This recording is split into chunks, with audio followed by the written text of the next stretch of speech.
Olá, dando continuidade ao curso PV6, nós vimos nos vídeos anteriores o endereço multicast e o endereço solicited node, que representa um subconjunto de interface dentro de uma rede de PV6, e nós chegamos então agora na parte de estudo do protocolo Neighbor Discovery, que vai ser implementado com o uso do protocolo ICMP versão 6. Então, o protocolo ICMP ele vai dar sustentação ao Neighbor Discovery Protocol, que permitirá que o protocolo IPv6 passe a ter independência de fato da camada 2 através da descoberta de vizinhança, e também passe a fazer as suas autoconfigurações, passe a ser autoconfigurado e autogerenciado através das mensagens Router Advertisement e Router Solicitation.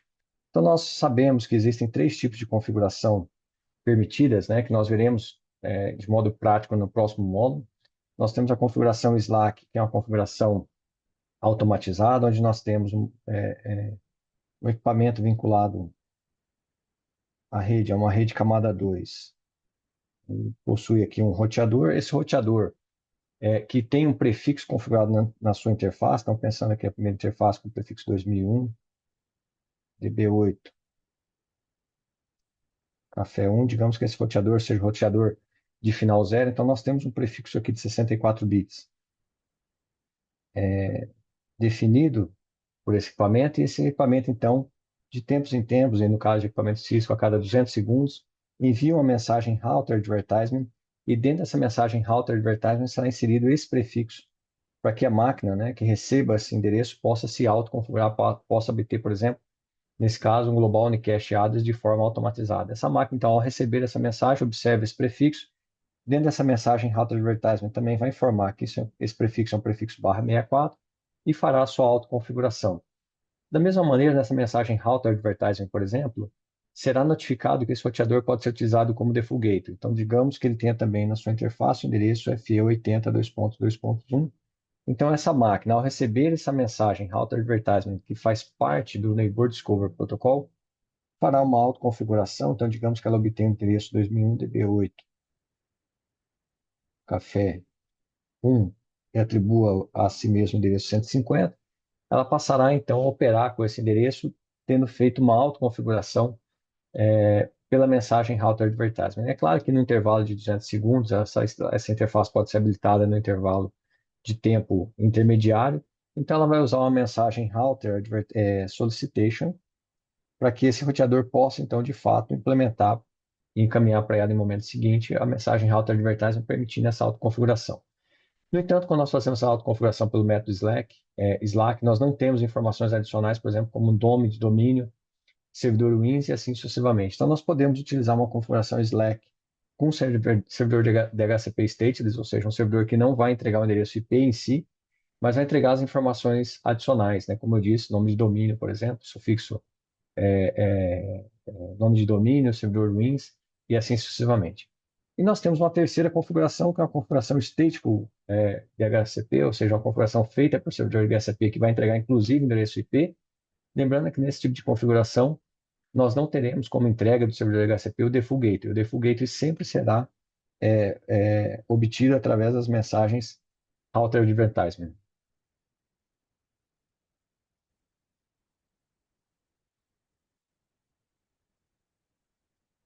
Quando nós observamos, então, o protocolo SMP, que vai dar suporte a esse processo todo, nós temos um SMP regular, assim como nós tínhamos no protocolo IPv4, na pilha IPv4, né? No entanto, as aplicações deles são diferentes, então nós temos uma versão específica na versão 6, e diferentemente do que nós tínhamos no IPv4, nós simplesmente encaixávamos o cabeçalho do protocolo SMP dentro da parte de dados do protocolo IP. No caso do IPv6, nós temos o protocolo SMP sendo tratado como um protocolo de um cabeçalho, um next header, né? Um próximo cabeçalho. Então, nós temos aqui o cabeçalho IPv6, e lembrando que ele possui 40 bytes, esses 40 bytes são fixos. Nós temos a identificação do próximo cabeçalho, a identificação 58, que nos demonstra que existe um protocolo ICMP como próximo cabeçalho, e esse protocolo ICMP, por sua vez, também possui aqui um cabeçalho, e possui também um corpo na parte de dados, e o cabeçalho do protocolo SMP, nós percebemos que é um cabeçalho bastante simples, mas nós temos um tipo que representa aquela informação, aquela mensagem, que categoriza aquela mensagem como um todo, e um código que especializa aquela mensagem. Então, se nós temos uma mensagem do tipo destino não alcançável, o código vai especificar por que esse destino não foi alcançado. ele não é alcançável porque não há rota para o host, não está alcançável porque a porta não está disponível e assim sucessivamente. Nós temos também um campo checksum que garantirá a integridade desse protocolo e nós temos naturalmente a parte o corpo dessa mensagem e é nessa parte do corpo, é no corpo do protocolo CMP que o protocolo Neighbor Discovery será implementado. Quando nós analisamos, então, aqui o protocolo e o CMP, nós percebemos que existe uma separação entre os tipos de mensagem, né? Então, a mensagem de 0 até 127 são mensagens que tratam erros do protocolo, do roteamento em si, do funcionamento da rede, né? Então, são mensagens que notificam o erro, e as mensagens 128 a 255, nós temos mensagem aqui de informações. E são nessas mensagens de informações que nós teremos implementado o Neighbor Discovery Protocol. Em relação às mensagens de erros, nós temos a mensagem do tipo 1, né, que é destino não alcançável, que pode ser, como eu disse anteriormente, por vários motivos. Então, nós temos o motivo 0, o código 0, que indica que não existia rota para o host. Motivo 3, né, o código 3 é que o endereço não está alcançável. O modo 4, que diz que a porta não é alcançável. Então, nós temos sempre um tipo que identifica uma macro, uma característica, né, o que aconteceu, qual foi o erro que aconteceu, e o código que especifica por que que esse erro aconteceu, né? Naturalmente, nós temos mensagens como, por exemplo, mensagem tipo 2, que é packet to big, que não possui código. Naturalmente, o código será sempre setado como zero, porque uma vez que nós notificamos que um pacote é muito grande, não há outro motivo a não ser o tamanho da rede, né? O MTU da rede. Então, quando eu tenho uma estação que está enviando que envia um pacote para uma rede, em algum momento no salto dos roteamentos, né, dos roteadores que ela está passando, os roteadores intermediários, um desses roteadores percebe que o MTU da próxima rede é menor do que o necessário para encaminhar aquele pacote sem fragmentação, ele responde para a estação inicial, né, para a estação de origem da mensagem, encaminha, né, um pacote SMP informando que o pacote é muito grande. Naturalmente, isso acontece porque, no caso do IPv6, como nós já vimos, a fragmentação ocorre sempre na origem, não há mais aquela fragmentação realizada por roteadores intermediários. Então, a mensagem packet to big, e naturalmente nessa mensagem packet to big o tamanho do MTU máximo suportado naquele momento para que a estação possa fazer, então, a fragmentação. Nós temos outras informações também, como o tempo excedido, que vai especificar, né, que a quantidade de saltos foi atingido, por exemplo. Então, meu hoop limit foi atingido, fazendo com que eu precise aumentar o hoop limit ou analisar a arquitetura da rede para entender se existe um loop ali que está consumindo todos aqueles saltos. E aí nós chegamos, então, agora às mensagens de informação, que são mensagens 128 a 255. Nós temos as primeiras mensagens, né, 428, 109, que implementam o comando ping, né, echo request, echo reply. Então, envio um echo request 128, recebo do retorno echo reply 129, mostrando que há conexão entre aquelas duas interfaces. Nós temos, naturalmente, as mensagens que dão suporte ao multicast, Listener Protocol, né, o MLD. Então, nós temos as mensagens 130, 131, 132, que implementam o MLD Query, Report e Done. Lembrando, o query é quando o roteador questiona nas interfaces que ele possui se há naquele barramento alguma máquina que está escutando, que está inscrita, que fez join com um endereço multicast específico. A máquina responde com report, e no momento que ela deixa de participar daquele grupo podcast, ela simplesmente manda um dano informando que não há mais necessidade de encaminhar aquela informação para aquele barramento, porque ela já deixou de ouvir aquele endereço. Naturalmente, se existe mais de uma máquina naquele barramento, o roteador continuará enviando essa informação até que uma última estação envie uma mensagem dano, e aí, nesse momento, naturalmente, o roteador parará de encaminhar. E aí nós chegamos, então, ao conjunto de mensagens que implementam o Neighbor Discovery Protocol. Esse protocolo é implementado na RFC 4861 e ele prevê 5 tipos de mensagem. Então, nós temos duas mensagens que tratam da autoconfiguração, que é a Router Solicitation e Router Advertisement. O Router Advertisement é aquela mensagem que o roteador encaminha com prefixo de rede, MTU e seu endereço, dizendo se ele é um default gateway ou não.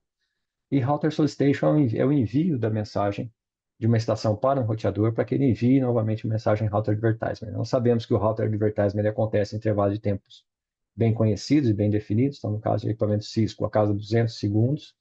Então, uma estação que é iniciada ou que starta a pilha IPv6 no intervalo entre uma mensagem Router Advertisement e outra, ela não precisa aguardar os 200 milissegundos para receber a notificação. Ela envia uma mensagem Router Solicitation para todos os roteadores então enviam um router advertisement informando as configurações de autoconfiguração. Nesse mesmo cenário, para descoberta de vizinhança, nós temos o Neighbor Solicitation e o Neighbor Advertisement, que são hosts enviando informações para host. Então, um host envia a solicitação para o outro para descobrir, por exemplo, qual que é o MAC address daquele host, e o Neighbor Advertisement, que é o host destino enviando a resposta, informando qual é o seu endereço MAC, por exemplo. E essa implementação, usando Neighbor Solicitation e Neighbor Advertisement, permitirá fazer com que o IPv6 perca aquela dependência que existia no IPv4 do protocolo ARP.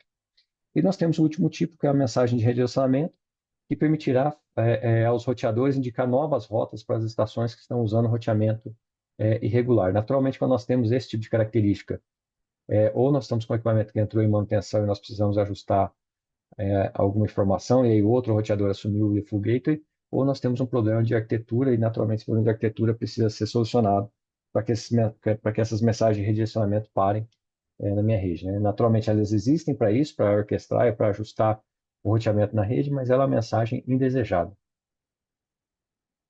Quando nós pensamos, então, no Neighbor Discovery Protocol, né, que é implementado sobre o protocolo ICMPv6, como eu disse, nós temos um conjunto de funcionalidades que é implementada por esse roteador, por esse protocolo.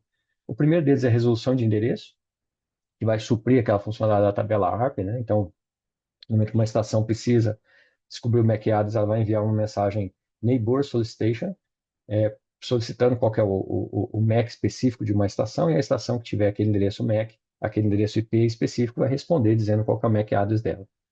Nós temos a parte de descoberta de roteamento, né, o Router Discovery, a parte de Router Advertisement, Router Solicitation, redirecionamento, né, que é esse redirecionamento que eu disse no slide anterior, entrega de prefixo que vem dentro das mensagens Router Advertisement para que as estações possam se autoconfigurar, as funcionalidades de deduplicação, análise de deduplicação, então, o DED, né, a funcionalidade DED, que é esse momento em que uma estação recebe o prefixo do roteador, se autoconfigura, gera um endereço IP. Antes dela atribuir esse endereço IP para si mesma, ela precisa consultar se na rede, via endereço solicitor node, se alguma outra máquina já setou aquele endereço. Não tendo resposta de nenhuma outra máquina, ela insere aquele endereço em sua interface. Caso tenha, ela gera um novo endereço e faz novamente o processo de DED. Nós temos também as mensagens do tipo nude. Essas mensagens são utilizadas para verificar se um host continua em pé. Então, no momento que nós descobrimos o MAC address de uma interface, né, nós temos o SP, precisamos mandar um pacote para uma interface. Antes de mandar esse pacote para a interface, nós precisamos descobrir qual é o MAC address dela, e através da resolução de endereço, nós descobrimos esse MAC address. Esse MAC address é inserido numa tabela chamada Neighbor Cache, que é similar à tabela ARP que nós tínhamos no IPv4. A Neighbor Cache ela vai ter o endereço IPv6, o endereço MAC daquela máquina, e vai ficar ali por um tempo. Existe um tempo de reachable time ali para aquela informação permaneça naquela tabela. Então, antes dessa informação ser retirada da tabela, naturalmente, já que esse processo de descoberta de endereço é um processo custoso, porque envolve mensagem multicast, antes desse endereço ser retirado, nós enviamos uma mensagem nude para aquela estação, questionando se ela ainda está alcançável, e essa estação, então, responde essa mensagem nude, dizendo, olha, ainda estou ativa, para que aquela informação não saia dessa tabela Neighbor Cache, né, para que eu consiga manter a Neighbor Cache construída. Então, é um sistema de manutenção de uma tabela de vizinhanças. E aí, naturalmente, a funcionalidade de autoconfiguração dos endereços, que nós já vimos também no início desse vídeo. Então, todas essas funcionalidades são implementadas em cima dessas 5 mensagens que nós vimos no vídeo anterior, né? Router Solicitation, Router Advertisement, que formam um conjunto que trabalha com o sistema de roteador, descoberta de prefixo, entrega de prefixo e autoconfiguração. Neighbor Solicitation, Neighbor Advertisement, que vai implementar a parte de resolução de endereços, verificação de endereços duplicados e de vizinhança ativa. E mensagens do tipo redirect, que vai fazer o redirecionamento de rotas.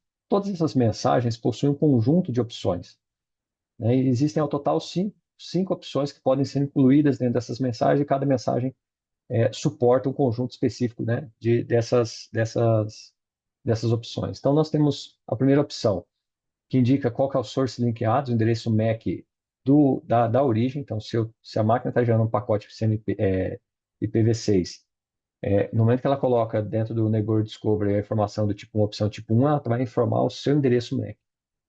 Nós temos o tipo 2, que é diferente, né? Aqui nós temos o tipo 1, o endereço de origem MAC ADRESS, o MAC ADRESS de origem.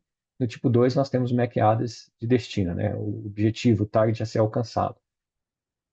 Tipo 3, a informação de prefixo. Tipo 4, cabeçalho de rede de redirecionamento. E tipo 5, informação de MTU. Observe que em cada uma dessas opções eu posso ter um conjunto de campos, né? Então, nós perceberemos que as mensagens Neighbor Discover, elas são encaixadas, né? São construídas dentro do corpo de um protocolo ICMP, e dentro da sua parte de opções, eu consigo inserir mais campos de acordo com os tipos, né? Com as opções que eu tenho disponível. Os campos das opções também são fixos e são adequados a cada tipo de mensagem. Então, analisando o primeiro tipo de mensagem, a mensagem Router Advertisement, né, que é uma das mensagens mais importantes, porque ela permitirá que o equipamento se autoconfigure, crie seu sistema de endereçamento. Então, é uma mensagem do tipo 134. Essa mensagem não tem subtipos, então o código dela é sempre zero. E nós teremos um checksum, que é a parte de checagem desse cabeçalho. Então, se nós observarmos nesse ponto, nós temos o header do próprio ICMP, e nós passamos então a ter o body do ICMP, o corpo do ICMP, onde nós construiremos então aqui a mensagem Router Advertisement. Essa mensagem traz no início um, um limite máximo de roupas, então no momento que ela envia essa mensagem Router Advertisement, para que as estações possam se autoconfigurar, uma das informações que vão ser encaminhadas é o limite máximo de saltos. Então, esse roteador que vai estabelecer qual é o limite de saltos para aquela rede. Né? Lembrando que o limite de saltos, uma vez que o pacote sai de uma estação, a cada roteador que ele passa, esse limite é decrementado em uma unidade, e no momento que um roteador intermediário atinge o valor zero, ele notifica a origem de que o destino não está alcançável. Né? Então, é através desse limite que o pacote ICMP, por exemplo, que vai implementar o ping, né, ICMP request, é baseado nessa informação que vai ter nesse campo, né, naturalmente lá no IP, no IPv6, a quantidade de saltos máxima para que esse pacote possa passar. Depois nós temos aqui um conjunto de flags. A primeira flag é a flag M, e essa flag M vai nos indicar que esse barramento deve usar uma configuração gerenciada. Essa configuração gerenciada nos indica uma configuração feita por um DHCP stateful, ou seja, eu não vou fazer configuração Slack, vou fazer uma configuração pelo modo stateful, né? Naturalmente, lembrando que o default gateway virá pela mensagem router advertisement.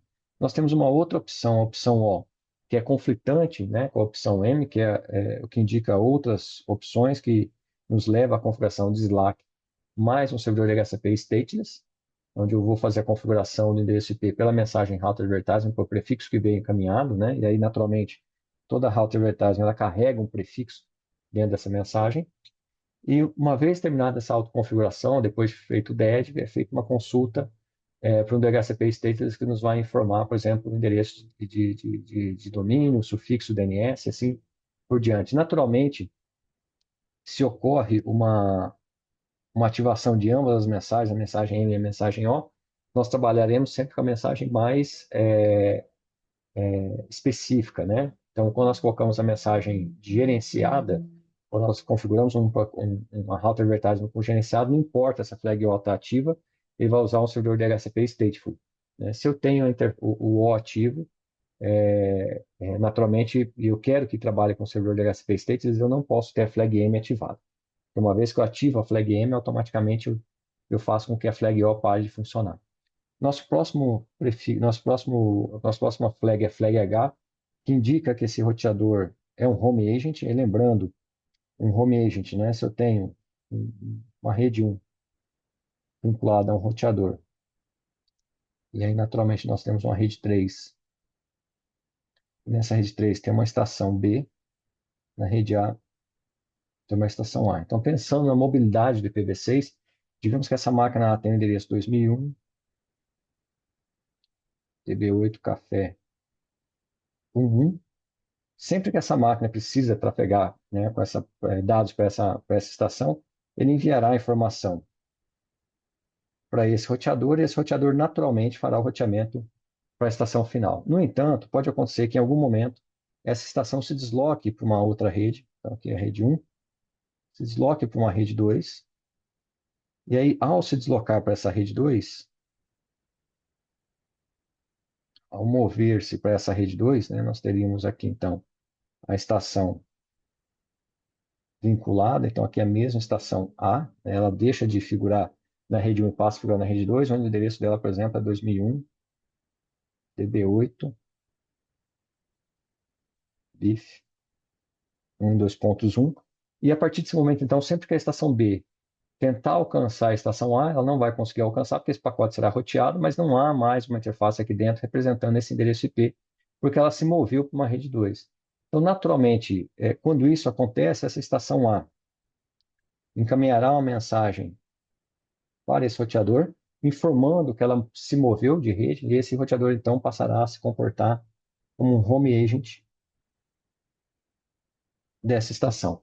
Então, sempre que esse pacote chegar da máquina B, destinado a 2001 DB8 Café 11, esse roteador encaminhará para o endereço 2001 DB8 BIF 11, sabendo que essa estação se moveu, então fez uma mobilidade, ela se deslocou para uma outra rede e ele está se comportando agora, então, como um home agent. Naturalmente, depois de um passar de um tempo, essa informação chega também à estação B, é possível, então, um envio de dados direto para o endereço de origem e destino. No entanto, inicialmente esse roteador vai trabalhar como esse home agent, permitindo então com que essa máquina possa se deslocar entre as diversas redes da minha empresa, por exemplo. Então pode ser que a rede 1 seja a matriz, a rede 2 seja uma filial, e algum profissional saiu com um equipamento móvel, por exemplo, notebook, e se estabeleceu na rede 2, mas todo o funcionamento continua funcionando naturalmente. Ou eu passei um serviço da rede A que rodava na rede 1, né, nesse host A, passei para a rede 2, né, uma outra DMZ, por exemplo, e eu continuo fazendo esse home agent funcionar, mantendo esse endereço em operação sem ter a necessidade de reconfigurar todo o sistema de roteamento. Nós temos, então, na continuidade, a flag de preferência, que vai dizer qual que é a preferência desse roteador como default gateway, e essa preferência pode ser média, baixa ou alta, então nós temos essas três preferências. E aí nós temos um router lifetime que indica qual que é o tempo de vida que esse roteador pode ser usado como default gateway. E aí, naturalmente, nós temos duas outras informações de tempo, né? O reachable time e o tempo de retransmissão. Quando nós analisamos o reachable time, nós vamos perceber que ele indica qual que é o tempo que um host pode ser considerado como ativo. Então, veja bem, se eu tenho um tempo de router lifetime, que indica que esse roteador deve ser usado como default gateway pelos próximos 1 segundo, por exemplo. Eu preciso ter uma mensagem de reachable time maior que isso, né? Ou seja, porque se eu tiver uma mensagem que considera esse roteador inativo no tempo menor, então ele diz que ele vai ser o roteador default gateway por 1 segundo, né? Ou vamos pensar no router advertisement, a cada 200 segundos. A cada 200 segundos, então, ele vai renovar esse router advertisement. Então, o tempo dele como default gate pode ser, por exemplo, 250 segundos, 210 segundos, porque vai chegar uma mensagem de router advertisement nesse intervalo e ele vai dar um refresh nessa mensagem. No entanto, a configuração de reachable time, ou seja, o tempo que esse endereço na tabela neighbor cache pode ser considerado ativa, tem que ser maior que isso, né? Porque se eu coloco lá o neighbor cache, um reachable time de 100 segundos, por exemplo, depois de 100 segundos esse host vai ser tratado como não atingível, né? Naturalmente, eu não vou mais poder usar ele como default gate. E aí nós temos uma outra informação, que é o tempo de retransmissão, que é o tempo de retransmissão até enviar uma mensagem nude, né? Ou seja, eu tenho que aguardar esse tempo e aí depois desse tempo eu envio uma mensagem nude para verificar se a máquina de fato está em pé, né? Se ela continua ativa, né? Se eu não receber nenhum pacote naturalmente dessa máquina, sempre que eu recebo, eu restarto os contadores desses tempos, né? Se eu não recebi nenhuma mensagem nesse intervalo de tempo, após o tempo de retransmissão, eu preciso consultar, eu mando a mensagem nude para aquela estação verificando se ela continua ativa. Então, observe que esses tempos de configuração, o router time, lifetime, o wishful time e o tempo de retransmissão, eles precisam trabalhar em conjunto para que eu não tenha uma negação de serviço na minha rede. E aí nós chegamos ao conjunto de opções, né? Quais são as informações opcionais que são encaminhadas nessa mensagem router advertisement. Então, nós temos a primeira opção, que é o source link address, que vai enviar o endereço daquele roteador, daquele barramento em si. Nós temos uma informação de prefixo e nós temos informação de MT1. Então, essas três opções são passíveis de ser incluídas na mensagem Router Advertisement.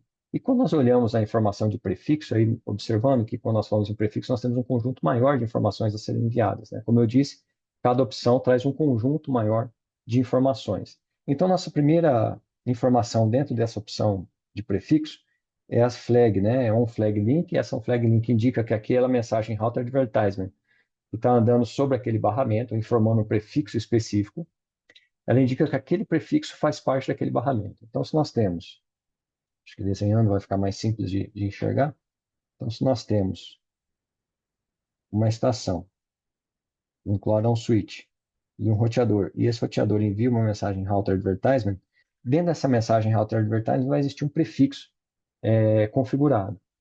Esse prefixo, ele pode ou não ser desse link aqui de dados onde essa mensagem está trafegando. Então, se for, né, se digamos que essa interface tem endereço 2001, DB8 café 1, alguma coisa. Então, o prefixo é 2001, DB8 café 1, e esse prefixo está numa interface que está nesse barramento aqui, porque está nessa interface do roteador. Então, esse prefixo está on link, ou seja, ele está nesse link de dados que essa mensagem está sendo trafegada. Nós temos uma outra informação, que é o prefixo IPv6, que é o próprio prefixo, então 2001 DB8 café 1, que é o que vai permitir com que a estação se autoconfigure, e também, naturalmente, eu tenho que ter o tamanho desse prefixo, né? Um barra 64, um barra 48, qual que é o tamanho desse prefixo. E aí nós temos uma última flag, que é a flag A, que indica a auto-configuration, né? A flag autônomos. Essa flag A é que vai fazer com que o equipamento se autoconfigure. Então, observe que na mensagem Router Advertisement, para que o equipamento trabalhe com Slack, eu preciso fazer com que a flag da informação do prefixo esteja ativa, com o valor 1. Se eu quiser que ele utilize servidor DHCP stateless, eu também tenho que flagar a opção O. E se eu quero que ele use uma informação gerenciável, né, autoconfigurada por DHCP stateful, eu vou setar a flag M. Então, observe que a flag do Slack em si, ela vai dentro do prefixo e não vai da parte de cabeçalho da mensagem Neighbor Discover, né? Isso é necessário porque ela faz parte, né, do prefixo, e eu posso ter vários prefixos sendo informados por um roteador. Então, eu posso ter mensagens auto-advertisements com vários prefixos, várias mensagens, e apenas um deles, por exemplo, eu quero que ocorra uma autoconfiguração, nos demais eu não quero. Então, eu preciso inserir essa informação especificamente pelo prefixo e não pela mensagem em si como um todo.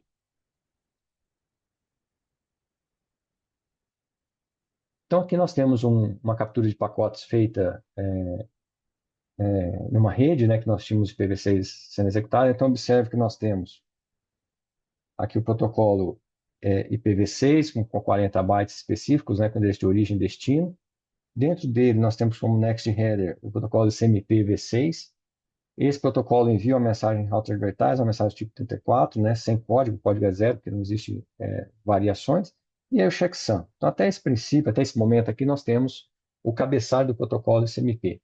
A partir daí, então, nós começamos a ter o Neighbor Discover, né, protocolo, implementação do Neighbor Discover, protocolo, da mensagem Router Advertisement. Então, nós vamos ter primeiro o limite de saltos, o limite de 64. Então, toda a estação vai se autoconfigurar com 64, um valor menor, no geral, utiliza o padrão. E o que nós observamos aqui nesse momento? Né? Que a mensagem, que a flag de autogerenciamento está desligada, então a flag M não está autoconfigurada, então não é para se usar um servidor DHCP stateful. E nós temos a flag Others configurada, Other configurado, que é para usar o servidor DHCP stateless. Então, naturalmente, nós vamos ter lá na parte de prefixo, a informação de prefixo, nós vamos ter a flag A ativa dizendo que tem que ser feita uma configuração Slack. Esse roteador tem a preferência média para ser utilizado como default gateway. E nós temos, então, os tempos aqui, né? O tempo de lifetime 1800 e o tempo de inalcançável e retransmissão não estão configurados. Então, ele vai usar os 1800 como um tempo de vida daquele roteador, daquela rota como default gateway. E aí nós chegamos, então, nas opções. Então, eu tenho três opções, prefixo MTU e source link.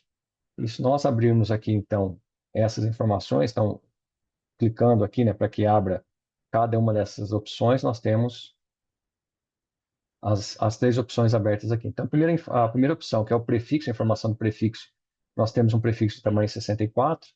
Aí, naturalmente, aqui nós temos a flag onLink, como eu disse, né, porque lá está habilitada a flag Others. Other, então, onde eu tenho que ter um servidor DHCP stateless. Então, eu tenho também que ter a flag A ativa para que faça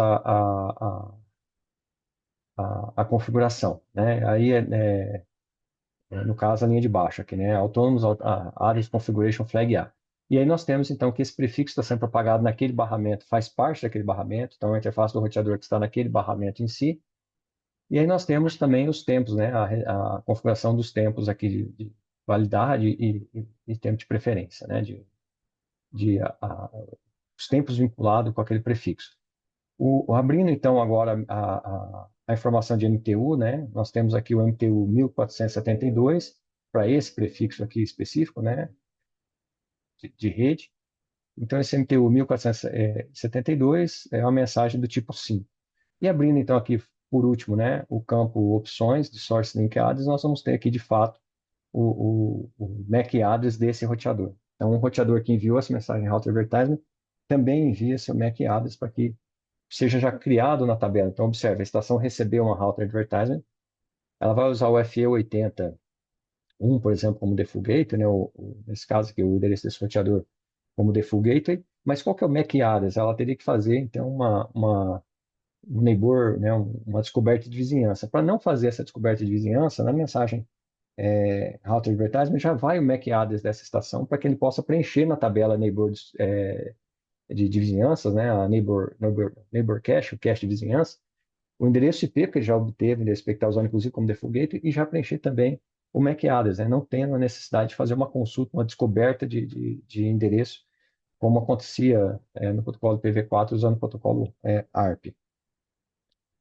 Naturalmente, se nós temos essa mensagem configurada, né, as mensagens router advertising sendo encaminhadas, se nós inserirmos um show IPv6 interface, numa interface específica, nós vamos observar que esse roteador está ouvindo o endereço multicast que indica todos os roteadores naquele endereço link local, então FF, endereço multicast, 0, endereço bem conhecido, 2, escopo link local, ou seja, naquele barramento de camada 2, 2, né, final 2, 2.2.2, que representa todos os roteadores. Então, ele está ouvindo não só todas as interfaces, mas também todos os roteadores.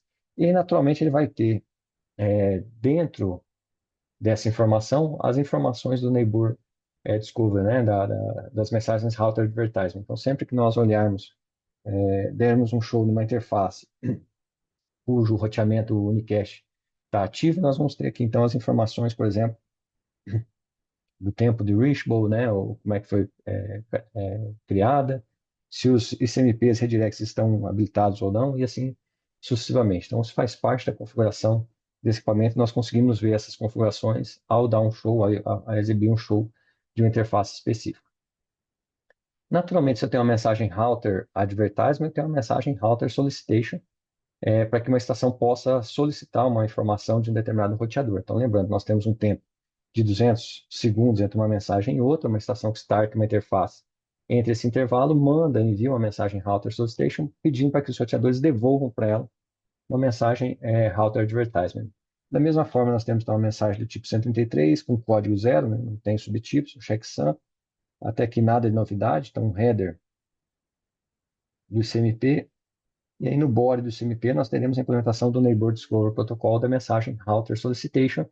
E nós vamos perceber que essa mensagem é uma mensagem muito mais simples, né? Onde nós temos apenas a opção Source Link Address, Layer Address, ou seja, o endereço MAC da origem. Então, veja, a estação ela vai enviar uma mensagem solicitando a router advertisement, mas ela não sabe qual roteador que vai receber essa mensagem, né? Ela não sabe qual roteador que está naquela rede, ela não tem endereço daquele roteador que ela está se autoconfigurando naquele momento.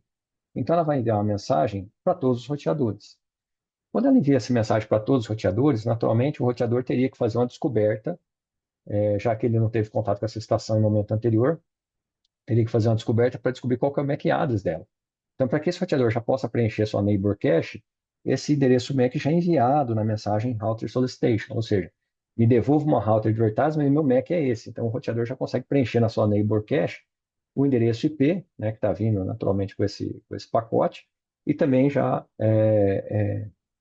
o MAC address dessa estação. Então, está aqui o endereço da estação, né, FE805613, finalizado em D4C0, e o destino a todos os roteadores. Então, o roteador, ao receber esse pacote, ele já consegue colocar sua neighbor cache com esse endereço de origem, usando, então, o source link address que foi encaminhado junto com a mensagem. Se nós olharmos aqui, então, nós temos aqui o campo opcional, né, que veio aqui, o source link address, e a informação, então, de fato, da mensagem com a mensagem 133 formada aqui no protocolo ICMP. E aí nós chegamos, então, em funcionalidades de descobertas de vizinhança. Então, nós tínhamos até agora a parte de autoconfiguração com as mensagens Router Solicitation e Router Advertisement. E nós precisamos agora trabalhar com o sistema de descoberta de vizinhança, né? Então, nós temos mensagens do tipo Neighbor Solicitation e Neighbor Advertisement, né? São similares às mensagens Neighbor Router Solicitation e Router Advertisement, a mesma funcionalidade. Então, um vizinho, um host, enviando a mensagem para outro host para descobrir seu endereço MAC, através de Neighbor Solicitation, e um host de destino enviando um Neighbor Advertisement para a máquina que solicitou, informando qual que é o seu endereço MAC. Naturalmente, com essas duas mensagens, nós retiraremos a dependência do protocolo IPv6 dos protocolos ARP e HARP implementados em camada 2, como nós tínhamos no endereço IPv4.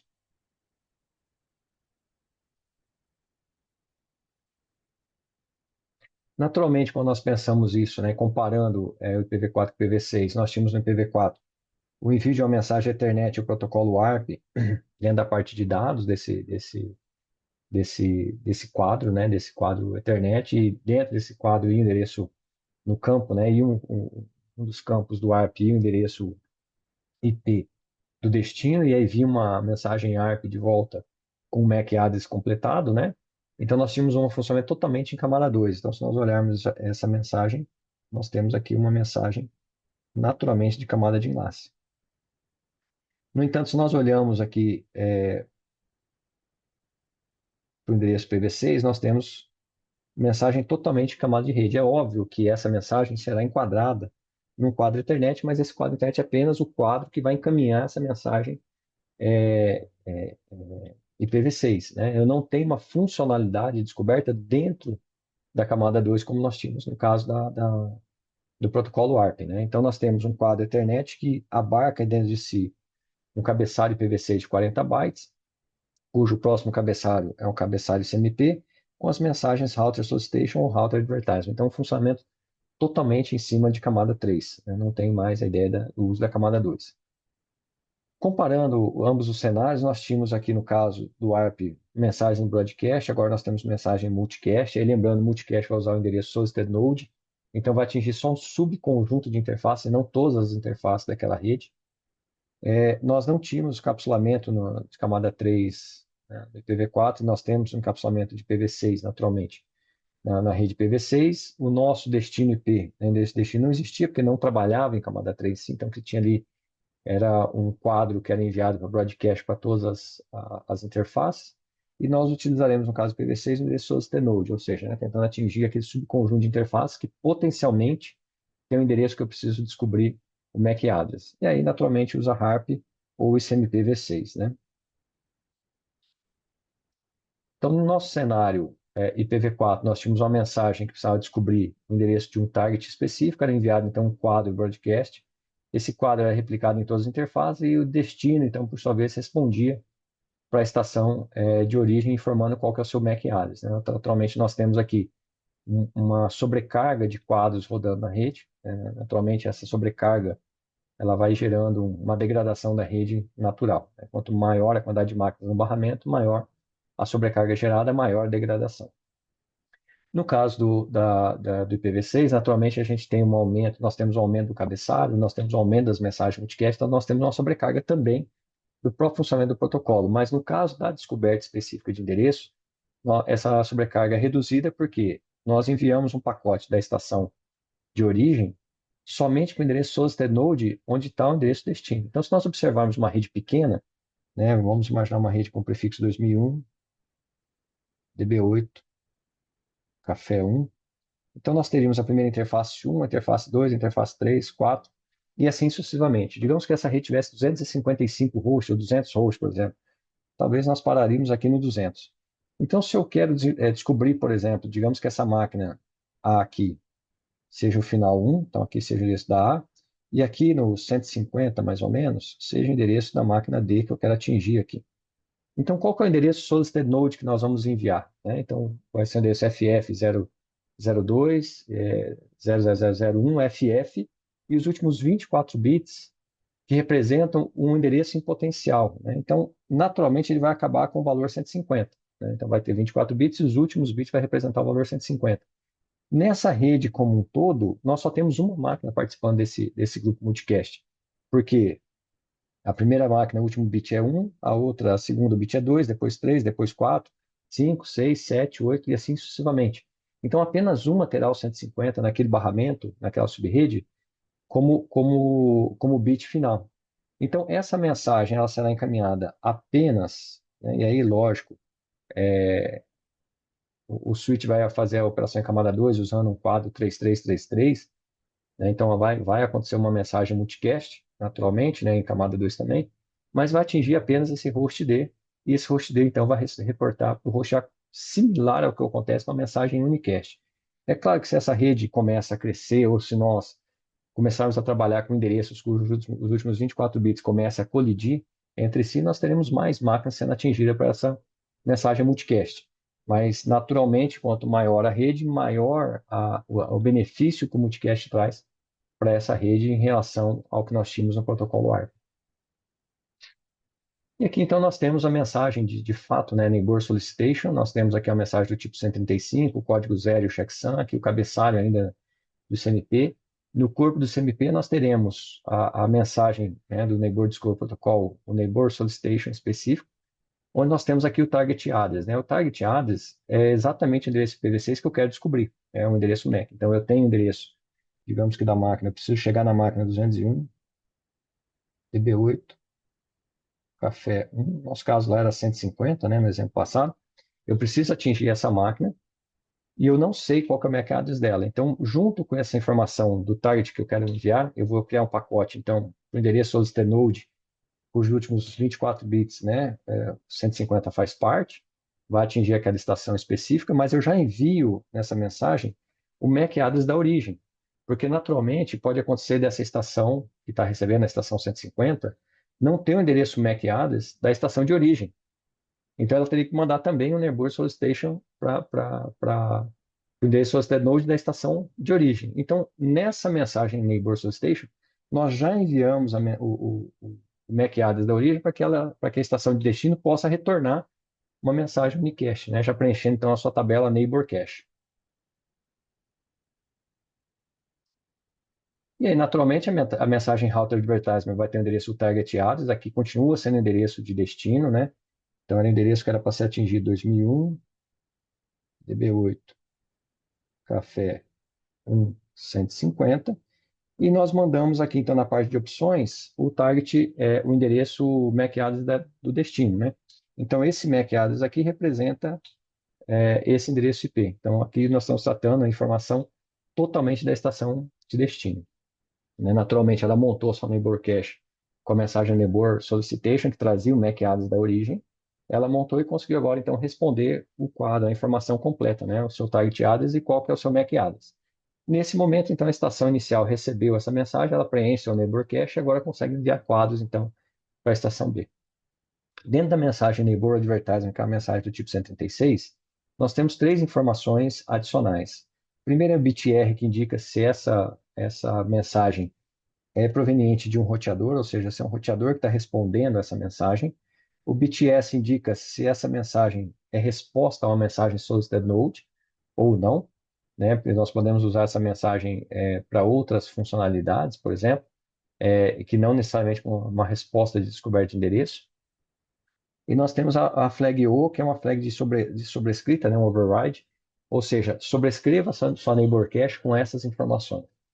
Naturalmente, essa neighbor cache já existe, né? Então, eu posso, um vizinho, no momento que eu troco uma placa de rede dele, por exemplo, ele pode enviar a mensagem Neighbor Advertisement informando que o MAC address dele mudou, mandando sobrescrever os caches dos vizinhos que ele já possuía. Naturalmente, quando nós vamos olhar essa tabela Neighbor Cache, que é o equivalente à tabela ARP do IPv4, nós temos aqui, em equipamento Cisco, né, um Clear IPv6 Neighbors. Então, IPv6 Neighbors nos listará a tabela de vizinhança, né, Neighbor Cache. Quando eu coloco um Clear, eu limpo essa tabela. Se eu der um show IPv6 Neighbors, eu vou perceber que esses vizinhos não existem. E no momento que eu executo um ping, né, E aí, naturalmente, esse ping tem que ter obtido sucesso, tem que ter tido sucesso nesse momento. Sempre que eu exibo, né? Então, após isso, se eu insiro um show IPv6 neighbors, aí observe que é a mesma tabela que eu limpei, eu vou começar a ter aqui, então, o mapeamento dos meus vizinhos, né? Então, 2001 DB8, BIF 02001, né? Finalizado em 447, eu vou ter aqui, então, que o endereço MAC dele é 01 e assim por diante, e ele está no estado rich, né? Nós veremos esses estados daqui a pouco, né? O rich é o estado adequado, o estado regular de ativo. E aí nós temos outras entradas, né? As outras entradas aqui, é, é, por final 2, também aqui nós temos também o MAC address, também o estado rich, qual que é a interface, né? Então nós temos essa listagem, essa neighbor cache, essa tabela de vizinhança sendo montada. No caso, nós temos a Linux, comando IP -6 para dizer que é IPv6, né? Neighbor show, nós vamos ter aqui então a entrada dos vizinhos, e aí naturalmente dizendo qual que é a interface, da mesma forma que nós tínhamos aqui no roteador qual que era a interface e o endereço MAC address dela, né? E aqui qual que é o estado, né? Então ele é um roteador, veio com a flag R, né, na Neighbor Advertisement, a flag R ativada, e ele está em momento de stale, né? Ou seja, um endereço já velho que vai precisar ser renovado. Nós temos então agora no sistema Microsoft NetSH interface IPv6 Show Neighbors. Então observe, né, que o nome é comum a todas, né? Então Neighbors ou Neighbor. E aí também, da mesma forma, vai ter aqui os vizinhos, né, a entrada da tabela de vizinhança.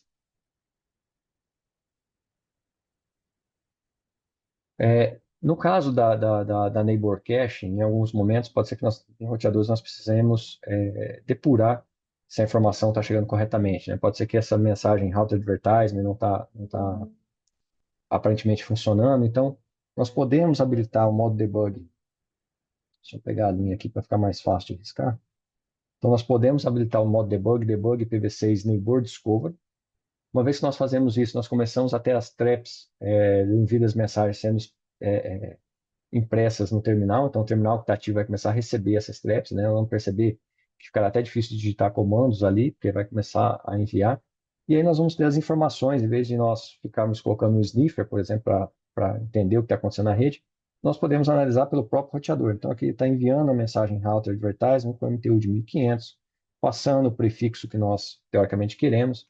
Esse prefixo está na rede, né, naquele barramento, e está com a flag A de Auto Configuration, o Slack, ativo, né? Nós temos, enquanto nós deixamos esse debug ativo, as mensagens vão continuar passando. Então, por exemplo, nós temos aqui o recebimento de um neighbor solicitation vindo, né?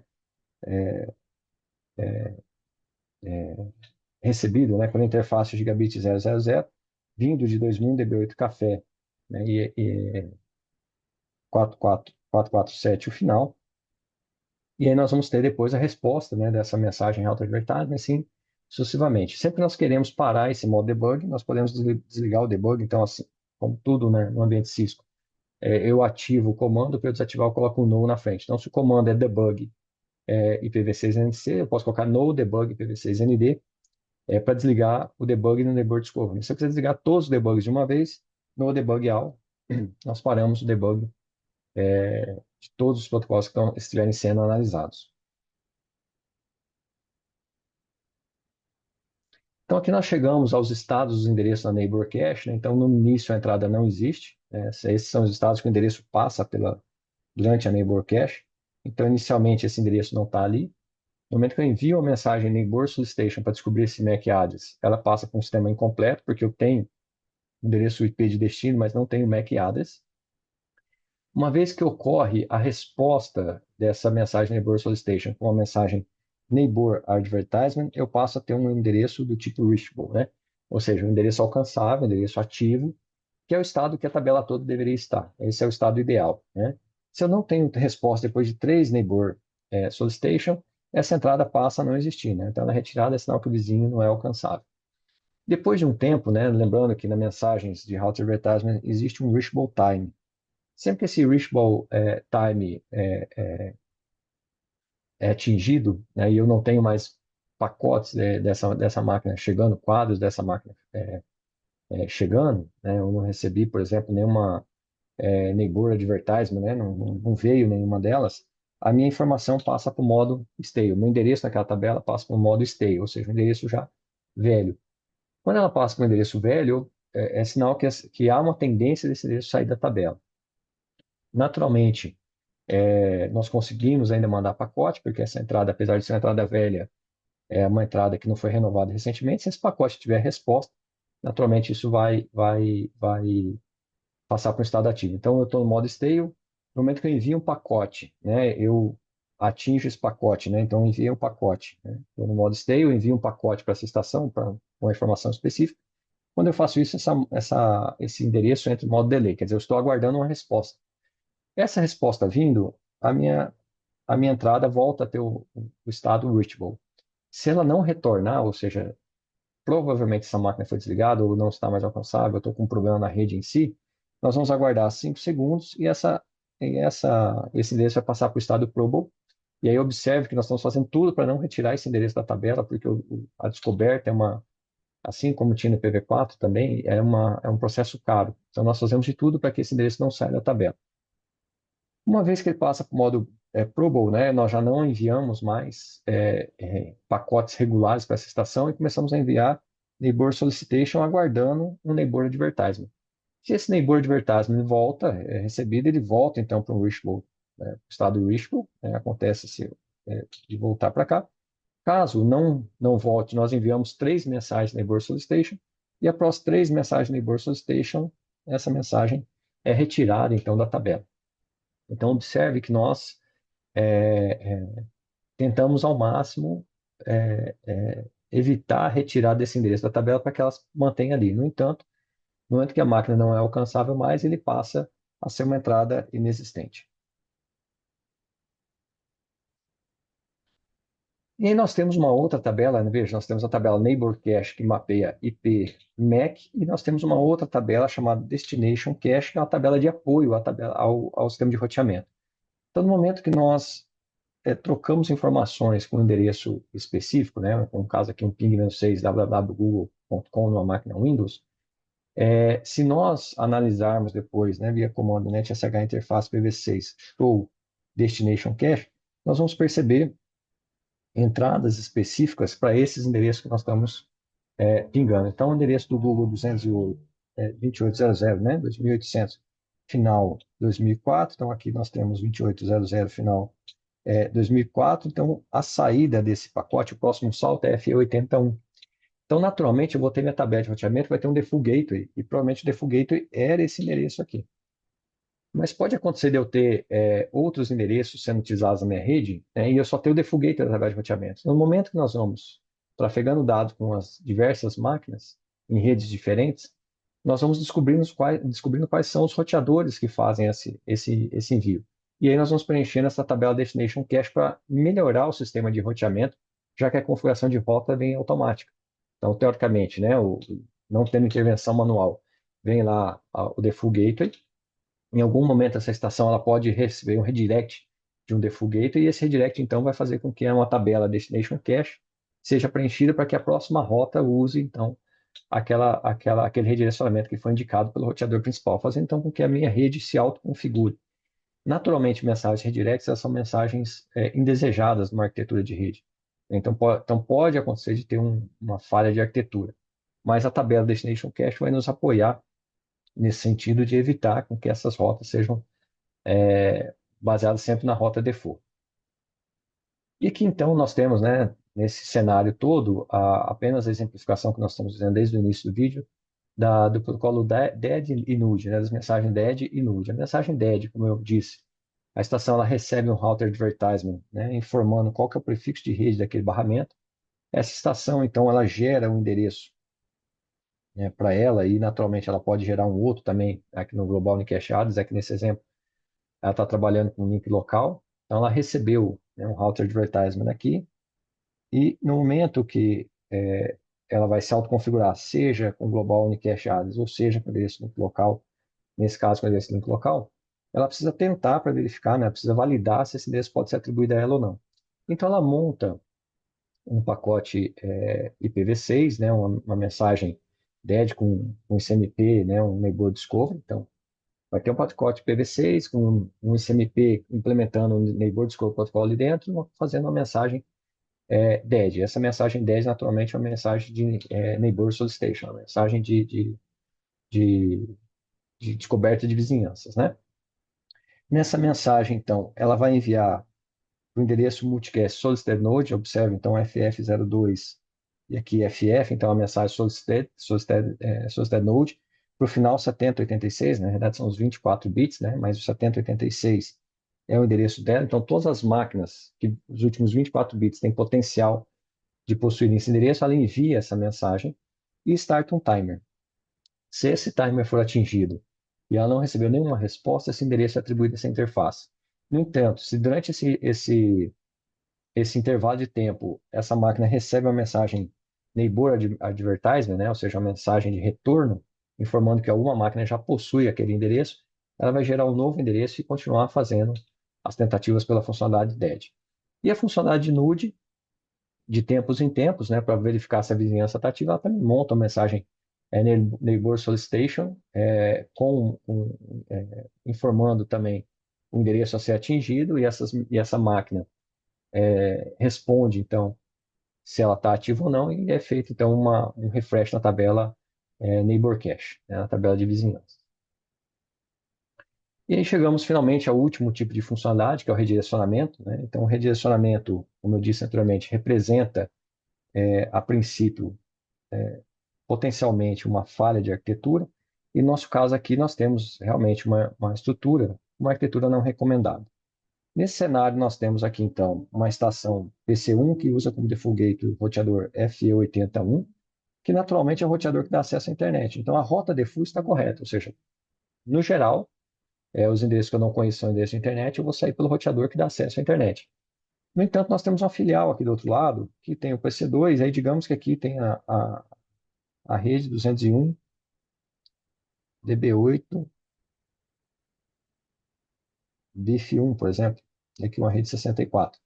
Então, sempre que eu quero, a partir do PC1, atingir, aqui digamos que essa máquina aqui seja final 150, sempre que eu quero enviar um pacote para essa estação, 2001 DB8 BIF1 150, eu vou enviar naturalmente esse pacote para esse roteador FE80, nunca é meu default, já que eu não tenho rota específica para essa máquina. Esse roteador vai encaminhar o pacote para cá, e agora observe que nesse momento aqui nós tivemos um problema de split horizon, ou seja, o roteador respondeu o pacote, encaminhou o pacote para a mesma interface que ele recebeu. Isso não deveria acontecer, todo roteador deveria receber por interface e encaminhar por outra interface. Então ele está recebendo e encaminhando pela mesma, o que nos mostra um erro de arquitetura inicialmente. É claro que isso pode ser um momento de manutenção da rede, mas indica, no geral, né, se isso funcionar em operação, um erro de arquitetura. E no momento que ele encaminha esse pacote, ele também vai enviar uma mensagem aqui de redirect para essa estação. E essa estação, então, vai preencher no seu destination cache a rota para 201 DB8 BIF1, encaminhando para F82. Então, o próximo pacote que ela for enviar, ela já vai enviar naturalmente para esse roteador, e esse roteador, então, fará a entrega para essa estação. Essa informação vai ficar nessa tabela Destination Cache enquanto houver tráfego, né, enquanto ela conseguir descobrir esse endereço. No entanto, pode ser que depois de um determinado tempo essa informação saia da tabela Destination Cache e nós voltemos então a enviar o pacote novamente. O roteador FE80, o roteador FE80 novamente vai reencaminhar essa informação e vai enviar aqui uma mensagem de redirect para essa estação, que vai preencher novamente essa Destination Cache e vai voltar a operar, então, seguindo aqui o caminho da seta azul, né? Enviando para FE82 e vindo para cá. Naturalmente, como eu disse, isso aqui é um erro de arquitetura, e a arquitetura correta nesse cenário era ter essa configuração. Então, nós retiraríamos esse link e faríamos um link aqui. Então, nosso default gateway agora passaria a ser o FE82, e toda a informação, então, como default gateway vai para esse roteador. Se for para a filial, ele encaminha para o próximo salto aqui na rede MPLS para atingir, então, o destino. Se for para a internet, ele encaminhará para o próximo salto, atingindo a internet. Então, uma saída agora sem inferir nenhuma regra de split horizon, né?